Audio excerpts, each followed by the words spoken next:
On March 17, 1943, in a quiet wood-paneled office in Berlin, an admiral sat with a single sheet of paper that weighed heavier than iron. Admiral Wilhelm Canaris, head of Germany's military intelligence, studied it with eyes sharpened by years of cold analysis. It looked harmless, just a few lines of type on a single page. But the meaning behind those lines was so explosive, it could have toppled the walls around him. The paper did not describe a new superweapon, nor a secret army massing beyond the horizon.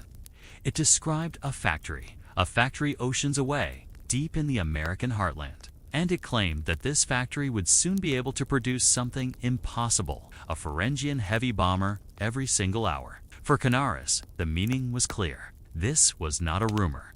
It was a death sentence, written in numbers. If the report was true, then Germany's war, ready, bloodied, and battered, was as good as lost. But within Hitler's inner circle, such news would never be accepted. They would laugh at it, mock it, call it propaganda. And indeed, to most of the German high command, it did sound absurd. How could any nation, even a rich one, build such enormous machines with the speed of toy cars rolling off an assembly line? A heavy bomber was not a simple contraption of wood and cloth. It was an 8-ton beast of steel and aluminum, a machine of more than 1.5 million parts. In the Reich's proud factories, it took weeks or even months to produce just one. But now this page in Canaris' hand suggested that the Americans could complete one every 60 minutes. It was laughable to Hitler's courtiers, but Canaris did not laugh. He was not a man of ideology or dreams. He had long understood that war was not only fought with soldiers and tanks, it was fought with resources, with production lines, with the cold arithmetic of industry. And the arithmetic staring back at him was terrifying. 1 bomber per hour meant 24 per day, more than 700 in a month, from one facility alone. Germany's entire aircraft industry, with all its resources, could not hope to reach that number across all of Europe. And this report, this single sheet of paper, told him that the Reich was not merely losing, it was already buried beneath an avalanche of production it could never match. The intelligence had not arrived all at once. It was pieced together like a mosaic, whispers and fragments gathered by men who risked everything in neutral cities and enemy capitals. A diplomat in Washington sent word of American targets that looked as if someone had added an extra zero by mistake. A businessman returning from the United States spoke in awe of a factory so vast that it seemed to create its own weather. A Swedish engineer, working quietly for German intelligence, sent coded notes describing assembly lines that moved with the speed of automobile production. On their own, each report might have been dismissed, but together, they all pointed to one place in Michigan, Willow Run. To Canaris, the name would soon become a symbol of doom. To his officers, it was unbelievable. The Ford Motor Company, makers of cars and trucks, were adapting their techniques to build B-2 for Liberator heavy bombers. If they succeeded, the skies above Germany would soon darken with swarms of aircraft unlike anything the world had ever seen. But the problem was not convincing himself, it was convincing others. For when the admiral carried his findings to those at the top, he found a wall of laughter and arrogance. Hermann Göring, head of the Luftwaffe, scoffed openly. "Americans cannot build airplanes," he sneered. "They are very good at refrigerators and razor blades." To him, the report was laughable, an insult to his pride as master of the German skies. For Hitler, it was even worse. When confronted with the numbers, his reaction was fury. This was not fact. It was fantasy, propaganda designed to weaken resolve. To him, the very suggestion that a diverse, democratic nation could outproduce the master race was an attack on ideology itself. And yet, Canaris knew better. He knew that the battlefield was no longer the only front. Factories had become the decisive weapon. He could see the war shifting from trenches and tanks to a brutal collision of economies. But in the echo chamber of Hitler's headquarters, where only words of triumph were allowed, his warnings fell on deaf ears. What the German leadership could not see, thousands of miles away, was already rising out of farmland. In Michigan, on a vast stretch of land, the Willow Run plant had been born. It was unlike anything the world had seen before. Designed by industrial architect Albert Kahn, the main building stretched over half a mile, a single enclosed space so vast it was called the most enormous room in the history of man. The assembly line inside twisted in strange turns, even curving 90 degrees to avoid paying taxes across 2 counties. It was a detail so bizarre it became legendary, but it mattered little compared to what happened along that line. Here, the philosophy of mass production was applied not to cars, but to bombers. Henry Ford and his production chief Charles Sorensen had promised to build airplanes as if they were Model Ts. The established aviation industry scoffed. You could not simply churn out a machine of such complexity. One executive sneered, "You can't expect a blacksmith to make a watch overnight." But Ford and Sorensen did not listen. They broke the B-24 down into sub-assemblies, trained workers to perform one task and one task only, over and over, until the process became seamless. The factory's apprentice school churned out thousands of new hands each week, none of them expert craftsmen, but all of them essential. And the workers themselves. They were a direct contradiction of Nazi ideology. At its peak, Willow Run employed over 42,000 people. A third of them were women, the famous Rosie the Riveters, immortalized in propaganda posters but real in their calloused hands and determined eyes. Nearly 10% were African American, another 3% classified as disabled. Immigrants stood alongside farmers. Housewives stood beside mechanics, all working side by side. They worked in shifts, 6 days a week, 24 hours a day, their efforts a ceaseless hum that rolled through the enormous hall. This was the mongrel society that Hitler mocked. And yet it was this society that was about to outbuild, outfight, and overwhelm the so-called master race. In the early days, production faltered. The plant earned the mocking nickname Willow Run as workers stumbled through the complexities of building bombers. But slowly, relentlessly, the line found its rhythm. Raw materials entered one end of the factory, and from the other, an 18-ton bomber rolled forward, ready to fly. Hour after hour, the impossible became real. The factory floor became a new kind of battlefield.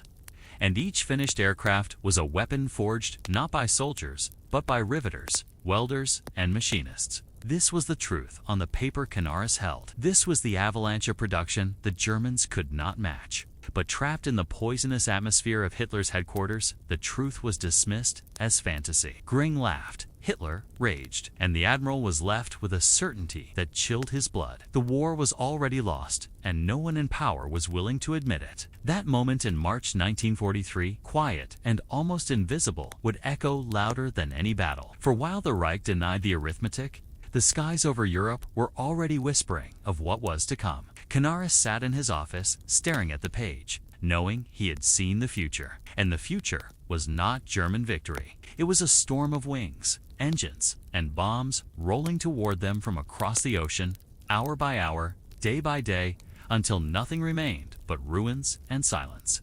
The war had begun with lightning strikes, with armored columns that tore through Poland and France, with parades of victory that convinced much of the world that the Reich could not be stopped. But by 1943, the illusion was crumbling. The defeat at Stalingrad had been a shattering blow. On the Eastern Front, the Red Army was no longer retreating, but advancing with brutal momentum. In North Africa, Rommel's Afrika Korps was being crushed between British and American forces. For the first time since the war began, German soldiers were not marching into new territory, but being forced to surrender it. And in Berlin, beneath the chandeliers of Hitler's headquarters, a dangerous denial still ruled the air. Hitler sat in his wolf's lair, surrounded by men who dared not contradict him. To tell the Führer bad news was to invite fury, humiliation, even dismissal. And so the stream of information was filtered. Casualties were softened.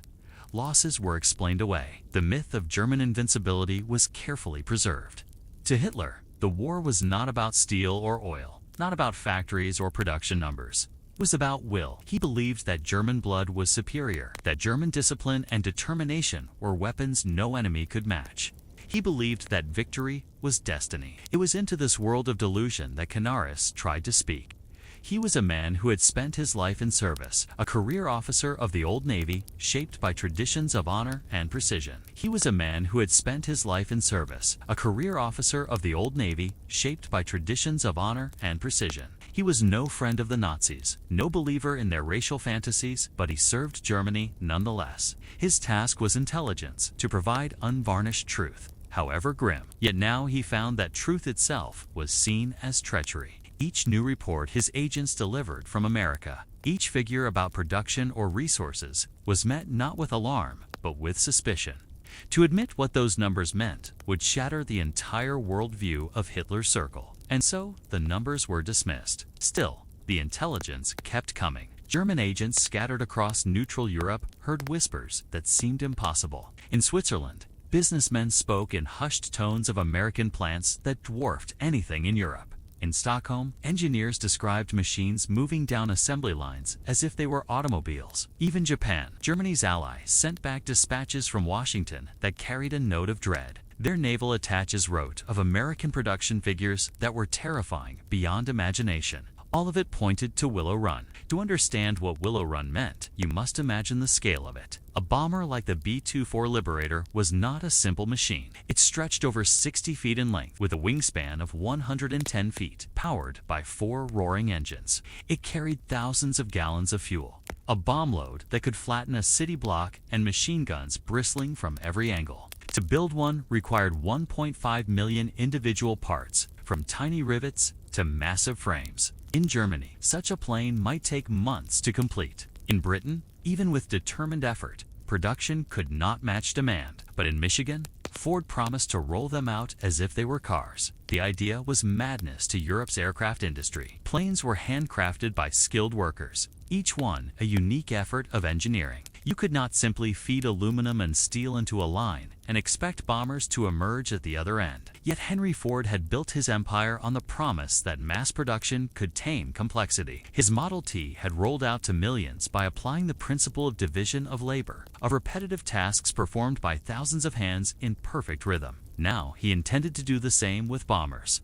At Willow Run, the B-24 was deconstructed into smaller tasks. One group drilled holes, another riveted panels, others fitted wiring, or attached hydraulic systems, or painted sections. No single worker built a plane. Instead, each performed a fragment again and again until the line itself became the craftsman. It was a philosophy not of skill, but of scale, and it demanded a workforce larger than anything the aviation world had ever seen. They came by the tens of thousands. Men leaving farms and small towns, women who had never before worked outside their homes, stepping into coveralls and helmets, African Americans seeking jobs that paid better than any they had ever known, immigrants who spoke with accents but carried the same hunger to contribute. At its peak, 42,000 people worked at Willow Run. Nearly a third were women.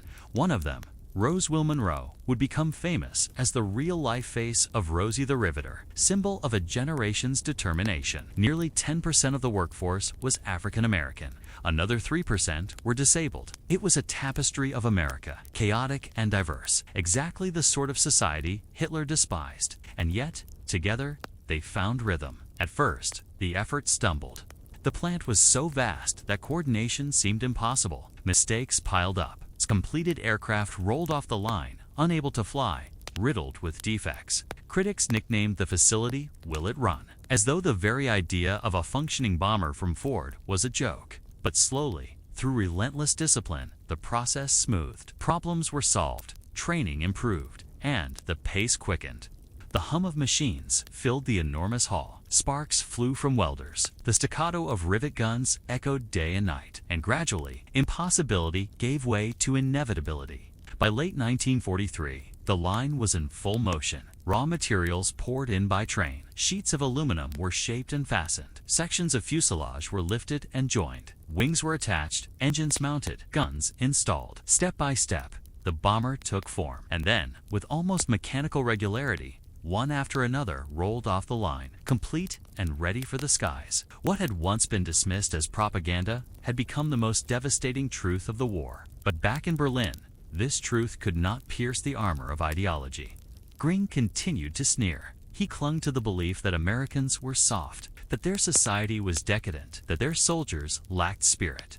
Hitler himself grew furious at the mere suggestion that such production numbers could be real. To admit it would be to admit that the German Reich was doomed, that the master race was being outbuilt by those they called inferior. And so the reports were mocked, ignored, brushed aside. Canaris understood what this denial meant. He saw the consequences before they arrived. He imagined the skies filled with bombers, thousands of them, far more than the Luftwaffe could ever shoot down.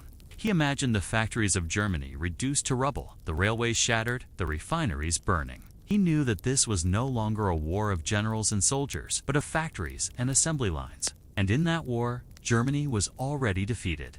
The paper in his hand told him the future, but no one around him wanted to hear it. And so, in the spring of 1943, while Willow Run roared into life across the Atlantic, Berlin continued to dream of victories that would never come. The Führer still spoke of destiny. Göring still boasted of air superiority. But Canaris knew better. He could feel the ground shifting, the tide rising.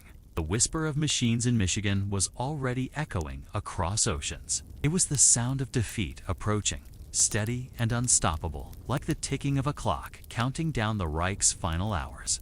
The first aircraft to roll from Willow Run did not glide into the sky like the promise of victory was fulfilled. They stumbled. Engines sputtered, wings flexed with flaws, rivets loosened under stress. Inspectors shook their heads. Ford's dream of assembly line bombers looked fragile, even foolish. The critics whispered again, "Will it run?" Their mocking nicknames seemed justified. But behind the setbacks, something remarkable was happening. Every failure became a lesson. Every mistake sharpened the process. The endless repetition, the division of tasks, the unrelenting drive of thousands of workers began to shape order out of chaos. By the summer of 1943, the plant was no longer a clumsy experiment.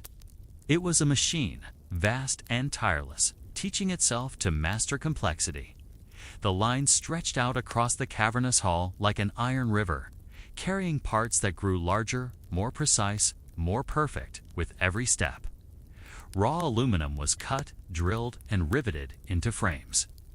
Skeletons of fuselages moved forward in slow procession. Wings were hoisted overhead on cranes, fitted into place with thundering bolts. Engines, each a marvel of horsepower, were installed in gleaming nacelles. Hydraulic lines snaked through the airframes. Gun turrets were mounted, their glass domes reflecting the glow of factory lamps. Piece by piece, the bomber became whole. And then, with the inevitability of the clock's hand sweeping across its face, a new liberator rolled onto the runway, ready to breathe fire into the skies. The change was not measured in days, but in rhythm. The workforce settled into a relentless tempo, thousands of bodies moving as one. Sparks from welders lit the dark corners of the hall. The rattle of rivet guns became a constant heartbeat. The roar of engines on test stands shook the ground like distant thunder. Workers who had never seen the inside of a cockpit became experts in their one task, performed hundreds of times a day. A woman who drilled holes in aluminum sheets did it so many times she could find the right spot blindfolded. A man who fitted wiring could tell the correct placement by the feel of the cable in his hands. Each gesture, each repetition became part of a greater symphony. By autumn, the numbers spoke louder than any rumor.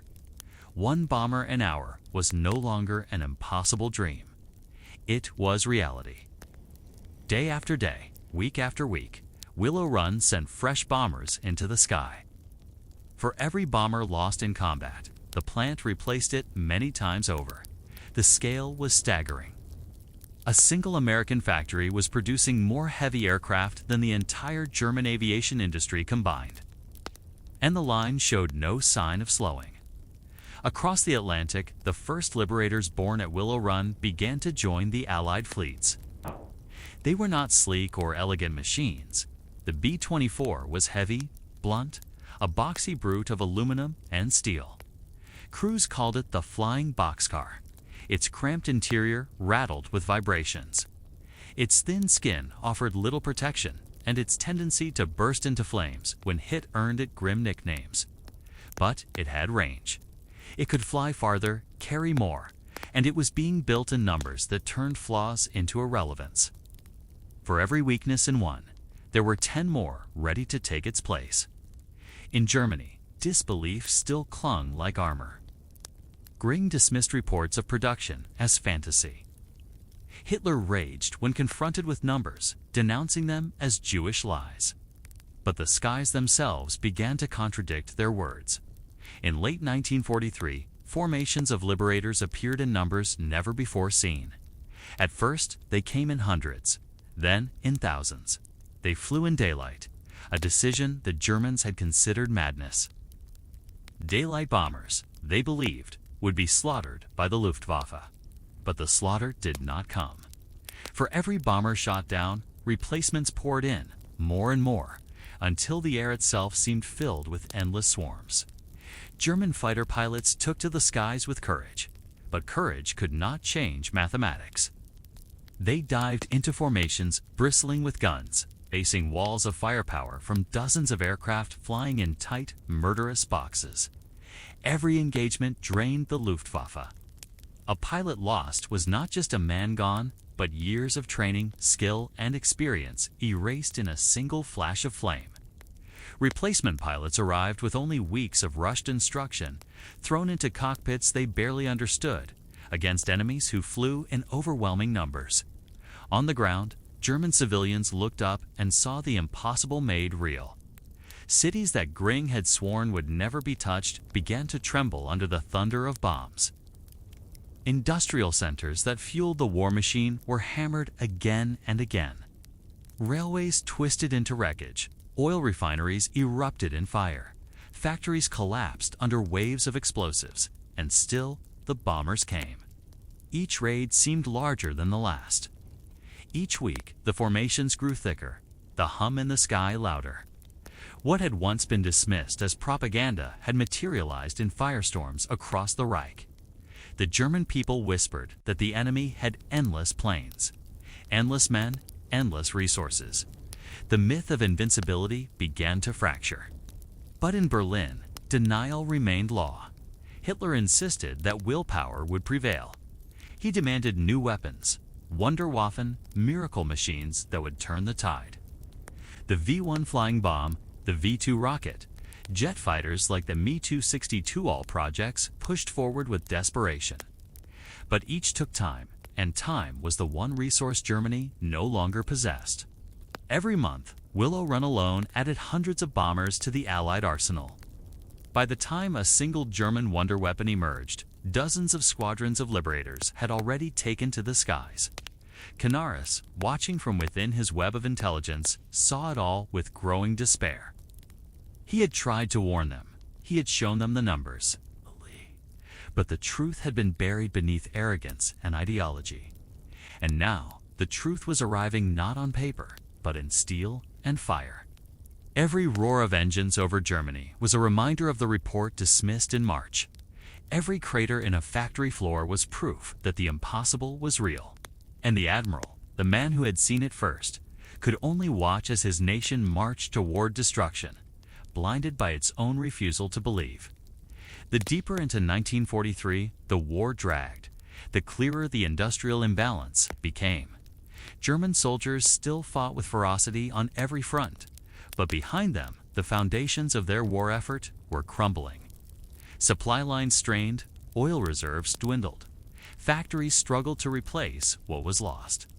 Meanwhile, across the Atlantic, America was awakening with a momentum that could not be stopped. The arsenal of democracy, once only a phrase in Roosevelt's speeches, was now embodied in places like Willow Run. Inside that colossal building, the process had become a thing of terrifying efficiency. Where once workers fumbled with unfamiliar tasks, now they moved with precision. The factory floor had the rhythm of a living organism. Conveyors carried subassemblies forward. Cranes lifted massive fuselage sections into place. Men and women swarmed across the airframes like ants over steel skeletons. Every shift overlapped with the next, ensuring that the line never rested, not even for an hour. Day and night, the symphony of industry played without pause. The workers themselves were ordinary Americans, many of them far removed from the war's front lines. Housewives who had never imagined themselves wielding tools became riveters and welders. Farmers who once worked the soil now fitted engines and hydraulics. Young men unfit for combat found purpose on the assembly line, their labor as vital as any soldier's rifle. African Americans who had faced discrimination found new opportunities in the factory's vast workforce, though segregation and prejudice lingered outside its walls. Inside Willow Run, they stood shoulder to shoulder with their white counterparts. united by a single mission. The plant was a microcosm of democracy itself, messy and imperfect, yet powerful when focused. Each finished bomber carried with it not just metal and fuel, but the fingerprints of thousands. The hands that drilled rivets, the eyes that inspected wiring, the sweat that soaked uniforms during 12-hour shifts, all of it became part of the machine. And when that machine lifted into the air for the first time, every worker who had touched it knew they had struck a blow in the war, even if their names would never be known. For Germany, these machines represented something far more than just aircraft. They were symbols of a scale of production the Reich could not hope to equal. In Berlin, the intelligence Canaris delivered was now matched by the undeniable roar of engines above German soil. The Luftwaffe, once the terror of Europe, found itself increasingly on the defensive. For every fighter they launched, dozens of bombers appeared on the horizon. For every bomber they shot down, more arrived the next day, their numbers unbroken. The daylight raids began to change the psychology of the war. At first, German citizens had believed Göring's promise that enemy bombers would never reach their cities. They trusted in the Luftwaffe's superiority. But soon they looked up and saw the sky filled with the boxy silhouettes of liberators and flying fortresses. Sirens wailed, anti-aircraft guns thundered, but the bombs still fell. Cities burned, smoke rose, and faith in the promises of invincibility began to wither. Within Hitler's headquarters, reality pressed harder, yet was still denied. Reports from the front were filled with desperation, commanders begging for more aircraft, more fuel, more replacements. The answer was always the same: hold fast, believe, endure. Hitler spoke of destiny, of final victories just over the horizon. He demanded his scientists deliver miracle weapons. Jet fighters, rockets, secret bombs, all of them became obsessions, distractions from the arithmetic of defeat. But miracles could not be built as fast as bombers. For every rocket prototype, dozens of liberators already darkened the skies. Admiral Canaris knew the truth more than anyone. His agents continued to feed him data that confirmed his worst fears. Production figures in America climbed higher each month. Factories expanded.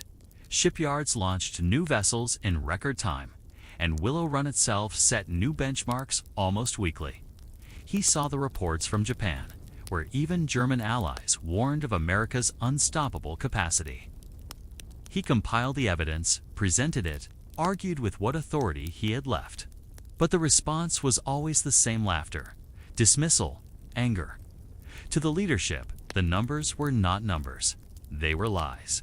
The irony was brutal. German spies had done their jobs with precision, delivering intelligence of extraordinary accuracy. But the system they served was incapable of accepting the truth. Ideology was stronger than arithmetic. Pride was stronger than evidence. And so the Reich marched on, blind to the avalanche already rolling down upon it. In the skies over Europe, the avalanche gathered force. Squadrons of liberators joined their cousins, the B-17 flying fortresses, in missions of unprecedented scale. They targeted the very lifeblood of the Reich: oil refineries, ball-bearing plants, railway junctions. Each strike cut deeper, not just into material strength, but into morale. German pilots who once saw themselves as knights of the air now faced endless waves of enemies. Their bravery was unmatched, but bravery could not manufacture more planes, could not refill empty fuel tanks. The air war became a war of attrition, and attrition was exactly what Germany could not afford. Every time a factory was bombed, repairs took months. Every time a railway was shattered, supplies were delayed. Every time oil went up in flames, tanks and trucks stood silent at the front. Meanwhile, across the ocean, Willow Run and plants like it turned the gears of war faster and faster. The denial at the top was so complete that it became delusion. Göring still boasted that Americans were incapable of true warfare. Hitler still raged that numbers on paper could not outweigh the will of the German soldier. Yet all around them, the evidence grew impossible to ignore. The thunder above their cities was not propaganda, was reality. And every time the sirens wailed, every time the bombs fell, it was the sound of that single sheet of paper, the one Canaris had held in March 1943, coming to life. The Admiral himself began to change. Once a loyal servant of the state, he grew increasingly disillusioned. He saw his work twisted, his warnings mocked, his truths turned into accusations of defeatism. To tell the truth in Hitler's Germany was to risk being branded a traitor. And yet Canaris continued, driven less by loyalty to the regime than by loyalty to his country, to the hope that somehow reason might still be heard. But reason had no place in the wolf's lair, no seat at Hitler's table. By the end of 1943, the tide of war had shifted irreversibly. On the ground, Germany still fought, clawing at every front, bleeding its enemies and itself alike. But above, in the skies, the balance was already decided. The Reich had lost not only because of defeats at Stalingrad or in North Africa. It had lost because it could not match the hum of Willow Run, the endless march of industry, the truth of numbers it refused to believe. And still, the bombers came. The winter of 1943 gave way to 1944, and with it came the storm that Canaris had long feared. The sky over Germany was no longer a place of protection, but a place of dread. The bombers that had once appeared in hundreds now arrived in thousands, stretching from horizon to horizon. Daylight itself became a threat, for with the rising sun came the rumble of engines, the growing vibration that shook the earth before the first bombs ever fell. In February 1944, the Allies launched what they called Big Week. It was not a single raid, but an unrelenting campaign, a series of strikes designed to shatter the German aircraft industry at its roots. For 7 days, waves of bombers pounded factories, airfields, and assembly lines across the Reich. They came in tight formations of B-24 Liberators and B-17 Flying Fortresses, escorted by the long-range P-51 Mustang fighters that finally tipped the balance in the air. The Luftwaffe rose to meet them, its pilots fierce and determined, but the numbers were merciless. Each German fighter that fell represented a loss the Reich could not afford. The pilots were irreplaceable, veterans trained through years of combat now vanishing in fire and smoke.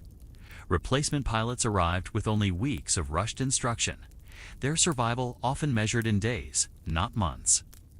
Against them came the endless tide of American aircraft, replenished faster than they could be destroyed. The promise of Willow Run had become reality. For every bomber that went down, many more waited to take its place. The raids cut deep into Germany's strength. Factories that built Messerschmitts and Focke-Wuffs were reduced to rubble. Bulb-bearing plants, vital to machinery of every kind, were smashed. Railway yards erupted in fire, choking the transport of supplies. Oil refineries, already strained, were shattered by explosives that sent black smoke billowing for miles. Without fuel, the Luftwaffe's planes sat idle, grounded not by enemy guns, but by empty tanks. On the front lines, tanks stalled. Trucks stood abandoned, and soldiers were forced to fight with dwindling ammunition. The war machine, once so formidable, began to grind to a halt. Inside Germany, the illusion of safety collapsed. Göring had once sworn that no enemy bomber would ever reach German cities, yet now they came almost daily.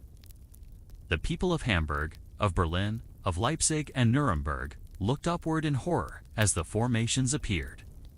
The sirens screamed, families rushed to shelters, and the thunder of falling bombs tore neighborhoods apart. Firestorms raged, consuming entire districts. Streets became seas of rubble. Survivors staggered through smoke and ash, their faith in victory crumbling with every raid. The effect was more than physically, was psychological. For years, Nazi propaganda had promised strength, superiority, destiny. Now the skies themselves betrayed the lie. Every new raid was proof that the enemy's capacity was endless, that no matter how many were shot down, More would return the next day. The sense of inevitability seeped into daily life. Whispers spread. The Americans had more planes than Germany could ever destroy. Some even recalled the absurd claim from a year before that the Americans could build a bomber every hour and began to wonder if it had been absurd at all. Admiral Canaris knew it had not been. He had seen the numbers, held the evidence, pleaded with leaders who refused to listen. Now he watched as reality unfolded exactly as predicted. The Luftwaffe, once the pride of the Reich, was being torn apart, not for lack of courage, but for lack of resources. His warnings had been clear, precise, undeniable, and yet they had been buried under arrogance. In the wolf's lair, Hitler still raged against defeatism, still demanded miracles, still clung to the belief that German will would triumph. But no amount of will could refuel empty aircraft or rebuild shattered factories. The truth was now undeniable, even if it remained unspoken. The Allies pressed their advantage with ruthless efficiency. American industry was not only producing bombers, but also the fuel, the ammunition, the spare parts to keep them flying indefinitely. Every factory in America seemed to be linked in the effort. Tires, glass, electronics, even chocolate bars and cigarettes, everything flowed toward the war effort. While German industry struggled to recover from each blow, American industry expanded with each passing month. It was not simply a contest of machines, but of entire systems. And in that contest, Germany had already lost. The German people bore the cost. Nights were filled with fear, days with ruins. The sound of bombers overhead became as familiar as church bells had once been. Families carried the scars of fire and loss. Children grew up beneath skies streaked with contrails, their memories shaped by the constant presence of destruction. Faith in the promises of their leaders withered, replaced by silent despair. Even the most loyal citizens could no longer deny what their eyes saw each day. The Reich was being pounded into dust. Still, the denial at the top continued. Göring boasted of wonder weapons, of rockets and jets that would reverse the tide. Hitler demanded loyalty, demanded sacrifice, demanded belief. But even as he ranted, the war was slipping beyond his control. The avalanche of industry that Canaris had tried to warn them about was now unstoppable. Willow Run and factories like it had shifted the balance forever. For Canaris, each raid was a bitter reminder of the page he had once held in his hands, the report dismissed as fantasy. He knew the truth had been there all along. He knew that if the Reich had accepted it, perhaps different choices could have been made. Perhaps the slaughter might have been lessened. But denial had sealed their fate. And as the bombers filled the sky, he could only watch, powerless, as Germany paid the price for its blindness. The roar of engines above was no longer just a sound of war. It was the sound of mathematics, of industry, of the cold truth written in steel. It was the echo of Willow Run, heard thousands of miles away, striking blow after blow until the Reich itself began to collapse beneath it. The winter raids had left scars across the Reich, but 1944 brought something far worse. The flood of American bombers did not subside. It grew. The streams of contrails that once seemed astonishing became ordinary, white rivers crossing the blue sky, carrying the shadow of death beneath them. The factories of Germany had once defined precision, efficiency, the finest engineering on earth. Now they lay twisted in rubble, their machines shattered, their workers buried beneath collapsed roofs. The Reich had promised its people that no enemy would ever reach them, but now no corner felt safe. The Luftwaffe fought with desperation. Young boys barely out of training were thrown into cockpits, ordered to intercept the swarms of liberators and flying fortresses. They rose into the sky with courage, but almost no chance of survival. Veteran pilots spoke grimly of missions where they did not expect to return, where the odds were so overwhelming that survival seemed a lottery. They faced formations that stretched for miles, each bomber bristling with guns, each formation capable of unleashing storms of bullets into the paths of attackers. Even when victories came, even when German fighters managed to scatter a group or bring down a few bombers in flames, the victory was hollow. For every bomber destroyed, 10 more waited to cross the ocean, fresh from Willow Run and other factories that never rested. On the ground, the devastation deepened. Oil, the lifeblood of modern war, grew scarce. Allied raids on refineries cut production to a trickle. Tanks stood motionless for lack of fuel. Trucks could not carry supplies to the front. Even training flights for new pilots were slashed, leaving them unprepared when they finally faced combat. The Wehrmacht, once unstoppable, now struggled not from lack of will, but from starvation of resources. Soldiers clung to the belief that miracles would save them, but miracles did not come. Inside Hitler's headquarters, the atmosphere grew darker. Reality pressed at the edges of his fortress, but he refused to let it in. Reports of production figures in America were still dismissed as fabrications. To admit their truth was to admit defeat, and that was something his pride would not allow. Gring, still parading as master of the skies, assured him that the Luftwaffe remained strong. That victory was possible if only they held fast. To question this narrative was to risk being branded a traitor, accused of spreading defeatism. And so truth was smothered beneath ideology, the one resource that never seemed to run out in the Reich. Canaris continued to collect the evidence, though he knew it was hopeless. His agents still whispered from neutral capitals, from contacts abroad, from allies who saw the reality more clearly than Berlin would allow. The numbers climbed higher with each report. 1 bomber an hour had once seemed inconceivable. Now it was the baseline. Production at Willow Run and across America had expanded further still, reaching heights beyond the wildest dreams of even Roosevelt's planners. The arsenal of democracy was no longer a promise. It was a reality beating Germany into submission. For the German people, life itself became a daily gamble. Each siren was a warning that the next minutes could be their last. Families huddled in basements and bunkers as the ground shook above them. Firefighters rushed into infernos that consumed entire city blocks. Children carried buckets of sand to fight flames, their faces blackened by smoke. When the raids ended, survivors climbed from shelters into a world unrecognizable. Streets turned into canyons of debris, landmarks erased in a single night. Yet still, propaganda demanded belief. Newspapers declared that the Reich would endure, that the wonder weapons were nearly ready, that victory was inevitable. But in private, despair spread like disease. Soldiers on leave returned to homes they no longer recognized. Civilians whispered of endless bombers, of a sky that could never be cleared.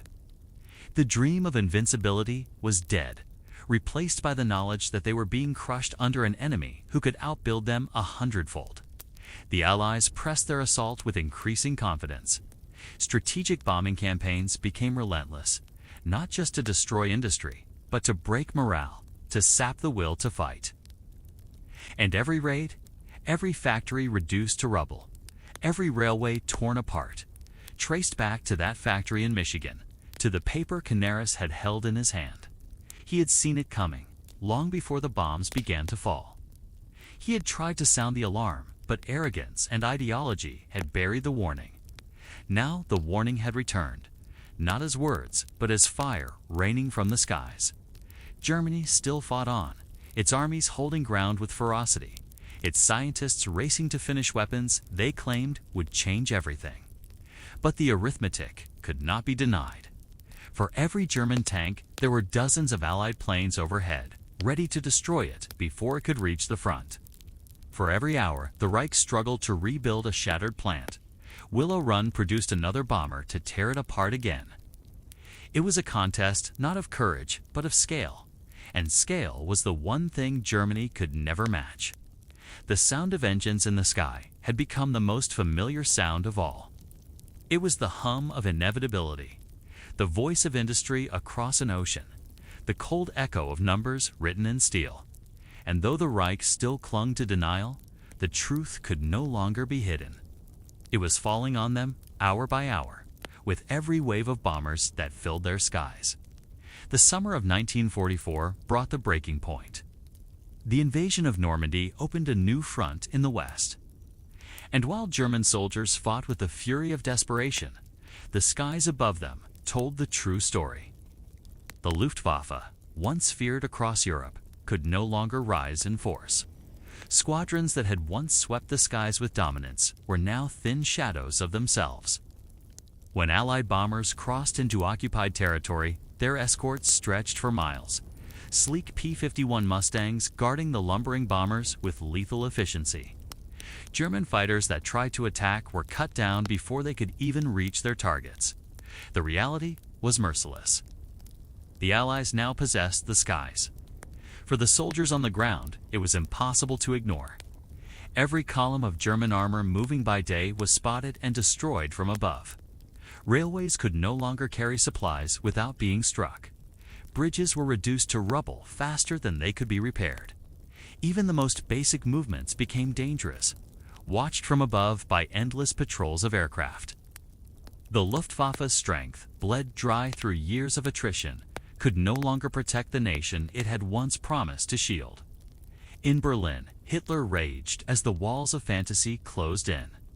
He demanded to know why his enemies could produce such impossible numbers, why they had endless aircraft while Germany struggled to replace its losses.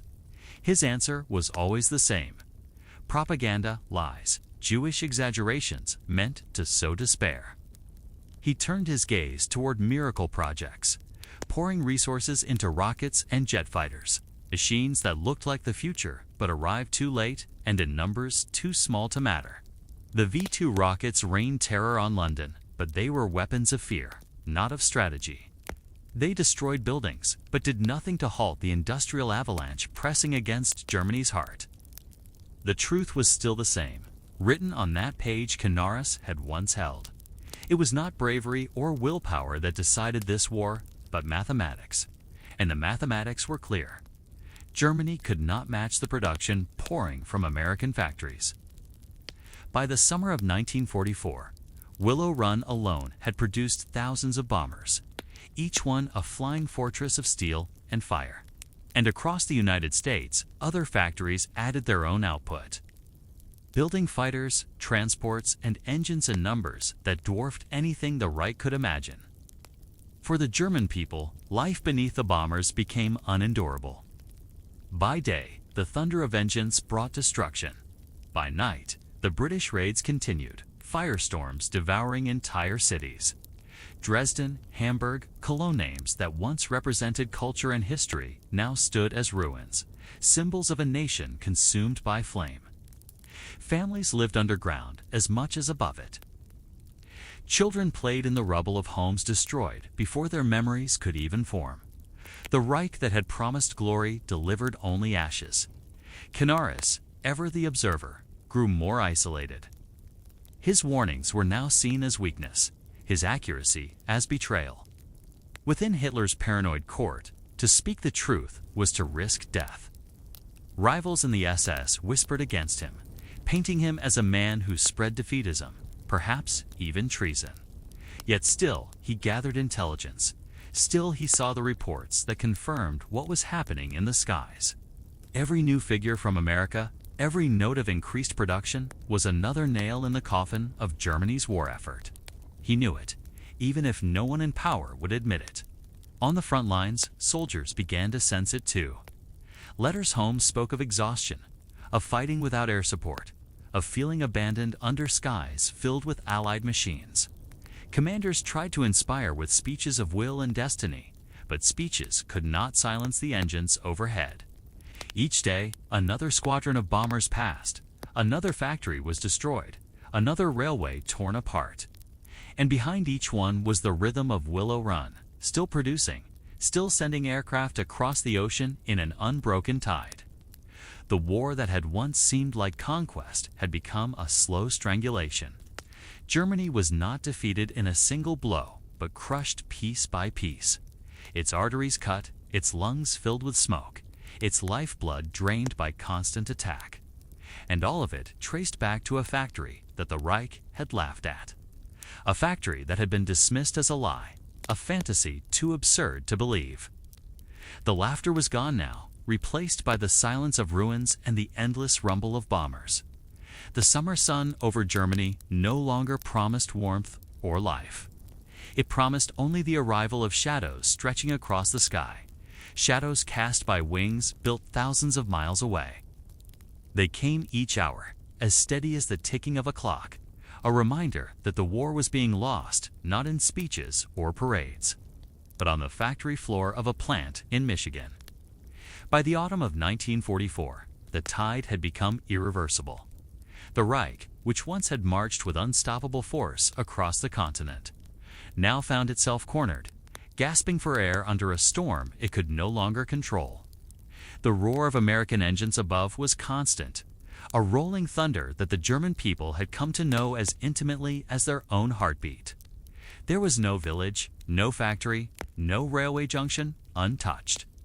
The bombers came in waves so vast that survivors described the sky itself as blackened, as though daylight had been devoured. Factories were the first to collapse under the weight of these raids. Ball-bearing plants vital to the function of every machine of war were shattered again and again until production became impossible. Synthetic oil facilities, the lifeline of the German war effort, were turned into infernos. Each fire burned for days, thick smoke blotting out the sun, choking the air for miles. Without fuel, the Luftwaffe ceased to exist as a fighting force. Pilots sat idle, grounded by empty tanks. Tanks and trucks that had once driven deep into Russia now rusted in place, powerless to move.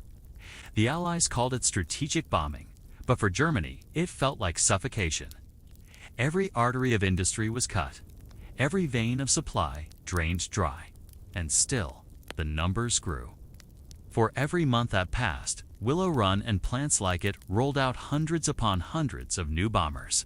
Factories in California, Texas, Ohio, and Michigan worked without pause, their assembly lines as relentless as time itself. It was not just Willow Run anymore. It was an entire nation transformed into a war machine. In Berlin, the denial continued, though cracks spread beneath the surface.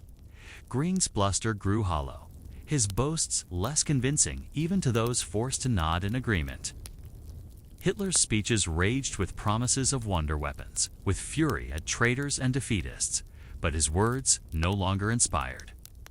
They sounded desperate, brittle, detached from reality. Around him, the air thickened with paranoia. To bring bad news was dangerous. To present numbers that contradicted the dream of victory was to risk arrest, humiliation, execution. And so truth was smothered, even as bombs fell outside. Canaris lived in the shadows of this world. He had once believed that his duty was to serve by providing the facts, but now the facts had become weapons against him. Each report he delivered, however accurate, was turned into evidence of weakness. His rivals in the SS whispered that he was sympathetic to the enemy, that his insistence on American strength was a form of treason. His own loyalty was questioned, not because he lied, but because he told the truth. The one man who had seen the avalanche coming was now buried beneath suspicion. The irony could not have been greater. German intelligence had done its job. Its spies had delivered the clearest warning of the war, and its chief had sounded the alarm. But the warning had been rejected, ridiculed, smothered beneath ideology. And now the proof filled the sky every day, roaring overhead, tearing the Reich apart, piece by piece.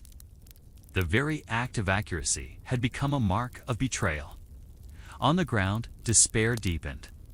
Cities became carcasses of stone, their skeletons illuminated by the glow of fires that never seemed to die. Families who had once gathered proudly to hear the Führer S-words now huddled in cellars, praying only to survive until dawn. Children grew up knowing the sound of falling bombs more than the sound of birds. Faith in destiny faded into silence. Even the most loyal party members could no longer deny the evidence of their own eyes. And still, across the Atlantic, the arsenal of democracy grew louder. The United States, untouched by bombing, untouched by occupation, expanded its industry further. Women left their kitchens and filled the factory floors. Farmers left their fields to weld and rivet. Immigrants who had once been strangers became vital workers. Their labor joined with millions of others in a single purpose. In 1 year alone, America built more aircraft than Germany would produce in the entire war. The equation was no longer a contest. It was annihilation by arithmetic. By late 1944, the Reich was trapped. From the east, the Red Army surged forward, driving through the ruins of cities already weakened by Allied raids. From the west, American and British forces advanced after the landings in Normandy. And from above, the bombers rained destruction without pause. Germany was squeezed on all sides, its armies still fighting but with no lifeline behind them. The war had become a slow collapse, each month tightening the noose, each raid carving another piece from the heart of the Reich. Hitler raged against fate, Göring drowned in his own boasts, and Canaris stood silent, knowing the truth had always been there.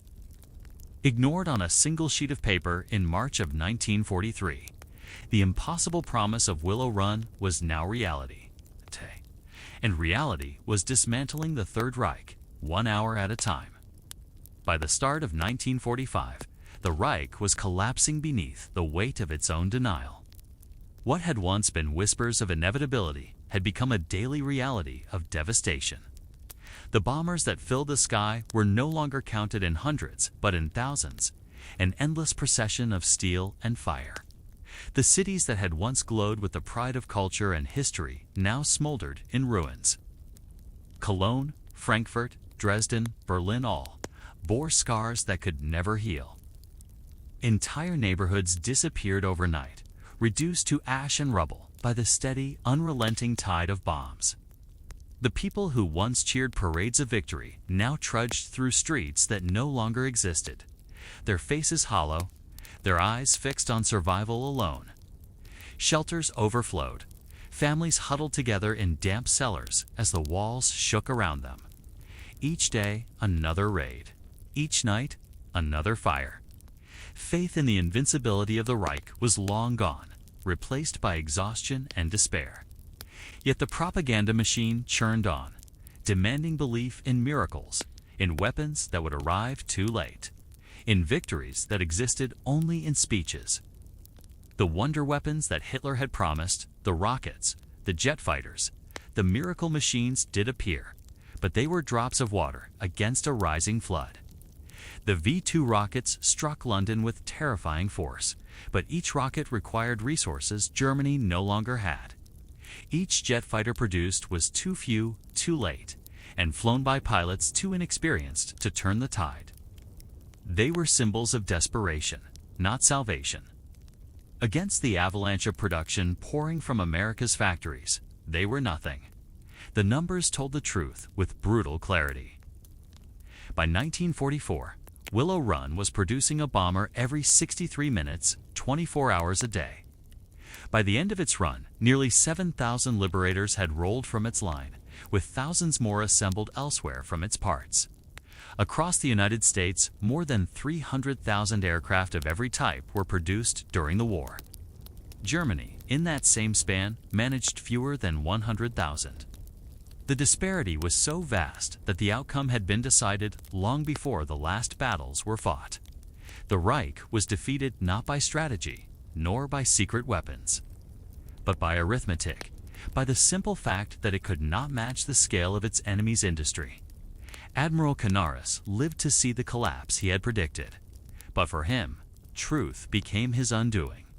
Within the paranoia of Hitler's court, his accurate reports were turned into accusations of weakness.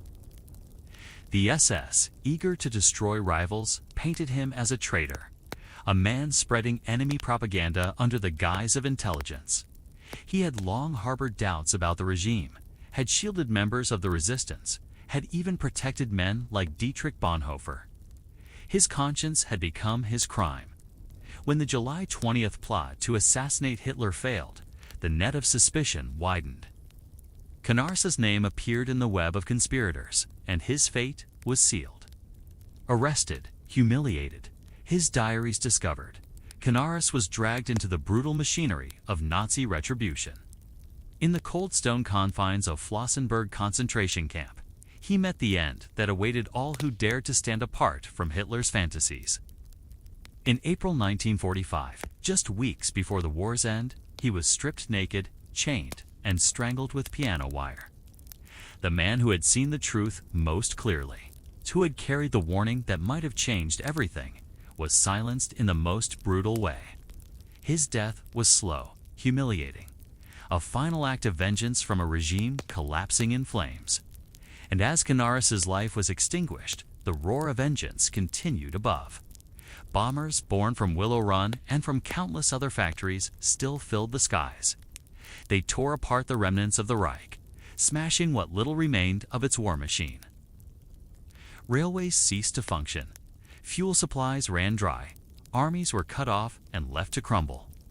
The Reich that had once dreamed of ruling the world now struggled simply to survive each day, reduced to ruins by the very force it had mocked.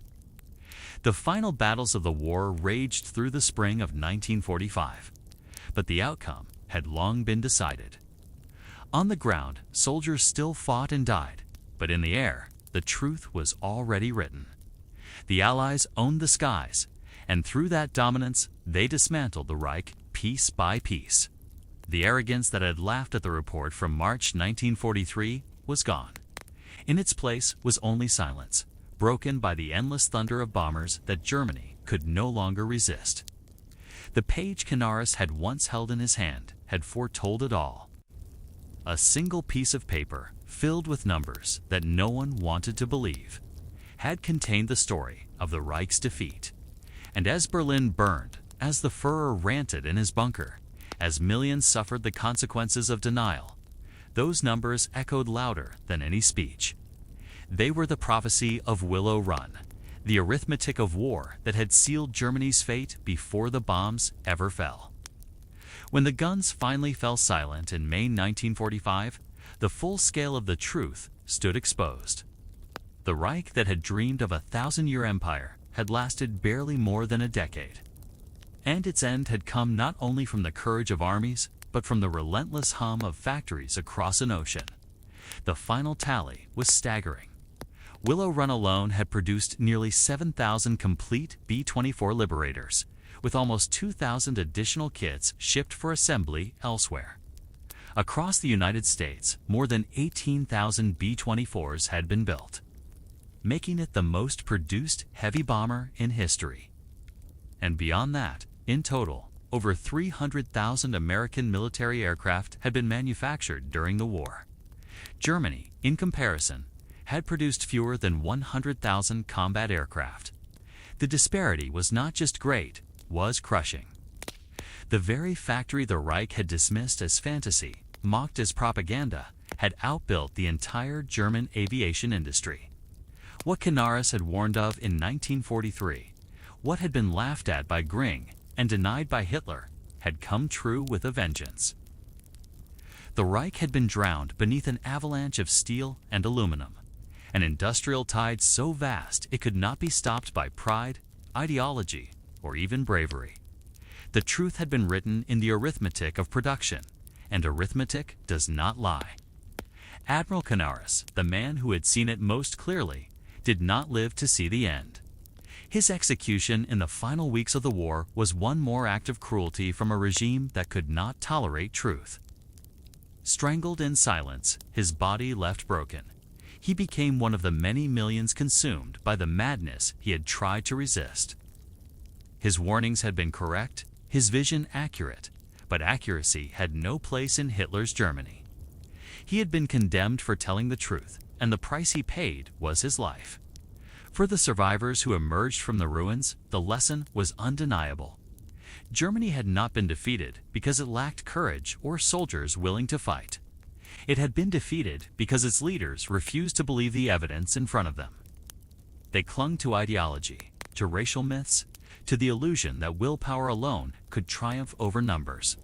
They dismissed the warnings, ignored the spies, silenced the voices that spoke plainly, and in doing so, they condemned their nation to destruction. The legacy of Willow Run was more than production figures and bombers. It stood as proof of what a free and diverse society could achieve when united. Inside that enormous plant had worked women who had never been given such roles before. African Americans who had fought for the right to contribute. Immigrants who had come from every corner of the world. They labored together not because they were the same, but because they shared a purpose. In their diversity lay their strength, and from that strength came the bombers that turned the tide of the war. For Hitler, this was the ultimate insult. His entire ideology had been built on the belief that purity brought power, that only a narrow vision of humanity could achieve greatness. Willow Run proved the opposite. It showed that unity in difference, freedom in chaos, could create a force greater than any dictatorship. While Germany smothered itself in conformity and fear, America thrived in the energy of millions contributing together. The contrast could not have been sharper, nor the outcome more decisive. When historians look back, they saw that the moment of truth had come not on a battlefield, not in the clash of tanks or the storming of cities, but in a quiet office in Berlin when a single sheet of paper crossed an admiral's desk. On that page was the fact that sealed the fate of the Reich, but because the fact contradicted what its leaders wanted to believe, it was cast aside. That rejection was the true turning point, the moment when defeat became inevitable. The ruins of Germany bore the price of that blindness. Cities once filled with life lay flattened. Families had been torn apart. Millions were dead. And all of it had flowed from a refusal to believe in something as simple as numbers. The bombers that filled the skies were not miracles. They were the product of workers with rivet guns, of assembly lines, of a nation that harnessed its people's energy without fear of their differences. The Reich had not been outfought, but outproduced, outthought, outbelieved. Willow Run became a monument, not of war alone, but of what a society could do when it refused to be bound by prejudice. The plant itself would close when peace returned, but its legacy echoed long after. It was proof that the greatest strength lies not in myth or ideology, but in the simple power of people working together. The story of Willow Run is not just a tale of World War II. It is a warning etched into history. It shows how easily leaders can blind themselves with fantasy, how dangerous it is to ignore truth when it is inconvenient, how devastating the cost can be when arrogance outweighs reality. The Reich did not lose because its spies failed. It lost because its leaders refused to listen to them. It lost because it trusted propaganda over mathematics, pride over fact. And so the final echo of March 17, 1943, still lingers. In that quiet Berlin office, when Admiral Canaris read the report of a bomber every hour, the future was already decided. The denial of that truth condemned millions, reshaped nations, and left the world scarred. But it also proved something enduring that truth, no matter how unwelcome, is more powerful than lies. That arithmetic is stronger than ideology, and that the strength of free people working together can achieve the impossible. The bombers that rose from Willow Run darkened the skies of Germany, but their legacy illuminated a deeper truth. The war had shown that walls built from prejudice and arrogance are fragile things. They crumble when the tide of reality comes. And when they fell, the world saw, in fire and steel, the triumph of fact over fantasy.